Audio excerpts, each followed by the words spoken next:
श्री स्वामी समर्थ. नमो श्री स्वामी समर्थ.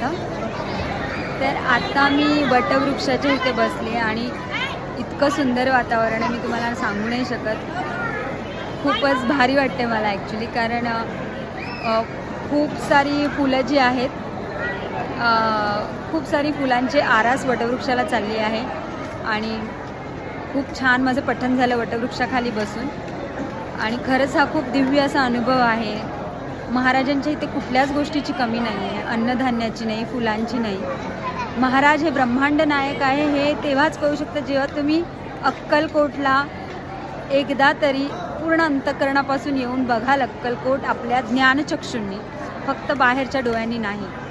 गुरुचं जे स्थान असतं ते फार मौलिक असतं आणि आता मी जे अनुभवते मी माझ्या आयुष्यात हे कधीच अनुभवलं नव्हतं. मला असं वाटतं हे खूप अद्भुत आहे. माझं नित्य नेहमीच असं पठण आहे जे मी वटवृक्षाखाली करते, तर ते करत असताना ते फूल इथे माझ्यापाशी पडलं आणि मला खूपच आनंद झाला. म्हणजे महाराज प्रचिती देतात कुठल्या ना कुठल्या रूपात. हा आपला भोळा भाव असतो असं आपल्याला वाटतं, पण हे खरं आहे.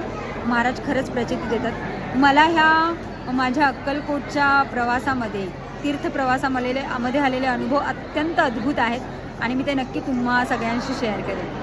तुम्हा सगळ्यांना गुढीपाडव्याच्या मंगलमयी, श्री स्वामी समर्थमय, आशीर्वादमय, बाबांच्या आशीर्वादमय शुभेच्छा.